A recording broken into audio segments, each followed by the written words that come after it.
Tak jo, ahoj lidi, vítám vás u nového videa, je to druhý díl z Ultra Hardcoreu. Ano, hráli jsme trošku tady za kamerou, my jsme teď teda hráli, nebo natáčeli a já místo, abych stopnul video, tak jsem ho vypnul, takže tady jsme hned a natáčíme teda další video. Můj brácha měl jenom 3/4 hangru, takže jsme museli zabít tady ovci, co jsme tu měli, bohužel. Máme teda jenom jednu vlajku, já jsem chtěl mít víc, máme jenom jednu, důležitý je, že máme postele. Já mám teda taky 3 hangry pryč, můj brácha má taky 3 hangry, což je špatný. No, můj brácha už 3/4. Tady jsme také dali na to. A my potřebujeme, aby nám tady vyrostla pšenice, kterou jsme tady teď v tom díle zasadili, ale jak jsem říkal už, se nám to stoplo. Takže tady nám roste teda pšenice. My natěžíme nějaký tady stromy a bylo by dobrý, kdyby padlo pár jablek, protože jabka budou dobrý na to dojezení. Počkej, já ti hodím tady sekeru. Díky. A pár sazenček nám teda tady padlo od posledního dílu. A bude taky určitě díl, že budeme chtít zvětšovat náš ostrov, protože mně přijde, že je maličkej. Jenže to až budeme teda tím, jak jsem říkal, že půjdeme do nějaký kejvky, tak do kejvky teda nepůjdeme, my budeme těžit jedním směrem. Aspoň 5000 bloků každý jedním směrem. A to bude teda až 4. díl. Teďkon další díl, tak budeme mít rybaření. A to znamená, že v tuto díle by bylo dobrý si sebrat nějaký pavučiny. A já už mám lidi 4 hangry pryč a blíží se noc, takže bychom se mohli nahnat nějaký zombíky. Tím pádem já se bojím, že se tady začnou spawnovat skeletoni. Fakt se bojím. Tak asi se pojďme vyspat, nebudeme to riskovat, ale radši, až budeme mít nějaký dobrý armor, tak... Čekaj, já mám sazenici a kouknu, jestli nespadlo nějaký jabko někde.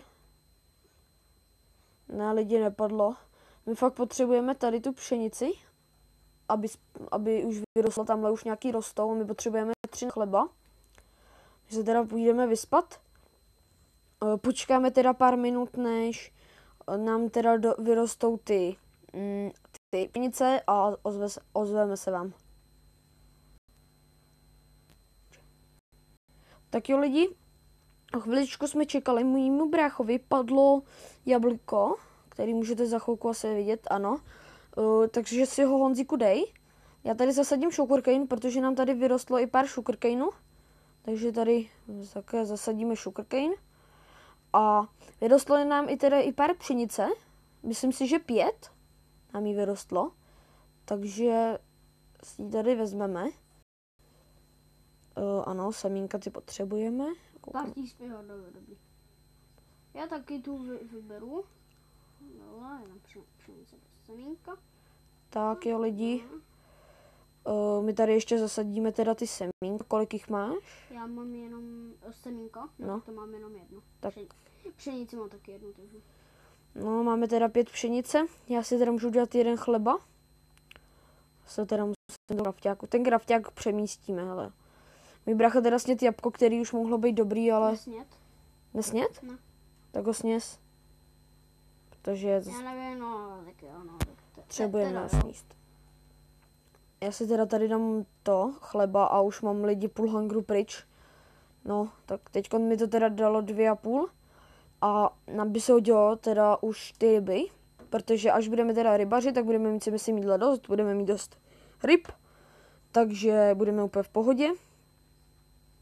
My bychom tady nemuseli běhat sem a tam, Honzo, veď?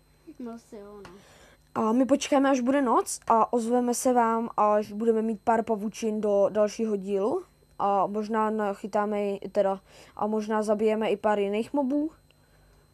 Takže my se ještě teda tady v tom videu vyzbrojíme, uděláme si kamenný meče a pokusíme se si ubrat co nejméně životu. Já jdu zase sem do baráku, když máme krafťák tady. Takže takhle to rozkraftíme dřevo. Lidi, máme přes stack dřeva, což je úplně výborný. Já mám ještě 24 udělanýho, takže myslím, že jakože na dřevě jsme... Helena. Díky, trošku si porovnám inventář. Tak no a my se teď teda tady počkáme, až bude noc a zkusíme si zabít pár pavouků.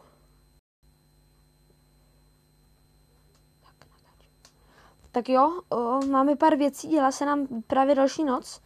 My ano, dali jsme si teda noc, aby to vypadalo, ale nebojte, ty věci jsme si fakt všechny pečlivě dělali, sbírali jsme to tady asi půl hodiny. Máme teda pár věcí, my se teď teda vyspíme, aby se tady nespawnovali další. Párkrát nás málem hitli skeletoni, zombíci úplně v pohodě, všechno úplně v pohodě. Creepři, no, ty nám to trošku to... Ty byly ve vodě, takže úplně v pohodě. Máme 6 pavučin lidí, takže já jdu vykraftit ty. No, já jdu teda vykraftit tady 2 pruty. Ano, máme na 3, ale my si vykraftíme jenom 2, to si myslím, že bude stačit. A asi bych to viděl na to, že tady budeme chviličku rybařit a až chytíme nějakou enchantovanou knížku nebo něco enchantovaného, tak se vám ozveme. Lidi, chytil jsem kožený boty, chytil jsem jednoho klauna očkatého, 1 paprfišku a 5 tady syrových ryb. My si teda dáme boty a my jsme teďkon tady slyšeli někde slepici. Nevím teda, jak je to možný, že je tady slepice. Tak jsem to asi nastavil, že se nám teda tady budou spawnovat mobové. Před chvilkou jsme tady slyšeli slepici, jak tady kvákovala. Jo, lidi, tady máme slepici. Myslíme klauna očkatýho, ten nám dá takhle nic. Aha, ok. No a máme teda tady slepici, která teda nám může poskytnout vajíčka. Máme teda kožený boty, skoro celý nám padly, což je dobrý. Bráchovi ze začátku chvilku nešlo chytat, protože se mu to sekalo. A my se vám ozveme zase, až chytíme něco. Tak jo, lidi, chytli jsme enchantovaný prut, můj brácha tady zrovna chytil klauna očkatého a já jsem říkal, tak pustíme video a řekneme to. Chtěl jsem teda chytit rybu a padl nám luk, ještě nevím teda, co je to za luk, takže můžeme se na to podívat. 3, 2, 1, teď. Nezlomnost 3, nekonečno 1 a síla 4 lidi. To je úplně ten nejlepší luk, co jsme si mohli přát. Protože síla 4, to je úplně nejvíc. A nekonečno to nám bude stačit jenom 1 luk. Teda šíp. Takže máme dobrou věc. Já dám vypejkat tady. Jenom najít nějaký luk. Ano. A kovadlinu a skovadlinovat si ho a mít toho aspoň. Takže my se vám ozveme, my tady ještě budeme chvilku rybařit a zase se vám ozveme. Tak jo lidi, my jsme teďkon teda chytli nic skoro, chytli jsme teda 1 schnilý maso, chytli jsme 1 pavučinu, už máme 3, takže máme na luk. Chytli jsme pár ryb a to je tak všechno za poslední 3 minuty chytání. My teďkon teda budeme tak 10-20 minut chytat a ani vám nebudeme říkat, jestli třeba jestli jsme něco chytli. A potom teda na konci videa, že si budeme myslet, že budeme mít aspoň pár enchantovaných věcí, tak se vám ozveme.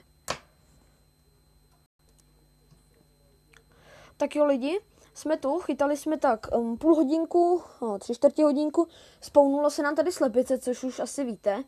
Předělal jsem barák, já si myslím dost hezký, udělal jsem to takhle. Kolem dokola jsem to takhle ozdobil, střecha je taky z půlbloků a vyrostlo nám je pár sugarcaneů. Ještě jsem tady taky udělal molo, malý, tady chybí torčka, nevím proč, takže ji tam doplníme, protože jich mám docela dost. Ano, nachytali jsme docela dost ryb, takže jídla máme dost a to nejlepší. Chytli jsme jenom trošičku, ale jako ne v uvozovkách, prostě já vám to ukážu a vy uvidíte. Chytli jsme teda boty, 2 ještě a můj brácha má 1 na sobě už asi, koukneme na něj, jo. Potom teda jsme chytli ten luk, o kterém už víte vy. Ten tady ale jsem taky dal. Potom jsme chytli enchantovanou knížku Hedvábný dotek 1 a odhození 2. Nevím teda, na co to dáme, protože odhození 2 je na luk a to je nám úplně k ničemu, když máme sílu 4, takže to budeme všechno dávat instantně 1 ráno. A a tady ten hedvábný dotek, tak taky nevím, jestli dáme na lopatu nebo na krumpáč, fakt nevím. A potom se tady chytli luk, teda prut, který je štěstí z moře 2, jenže on je asi na tak 5 ryb, jo, takže potřebujeme dostat ještě jeden, jako potřebujeme najít kovadlinu, aby jsme mohli teda skovadlinovat je a mohli chytat na tuten. Můj brácha teda spí a já teda jdu taky spát. Máme tu slepici, která nám tu furt běhá v baráku. No a pro toto video to bude dnes vše, takže se s vámi zatím, nebo budu se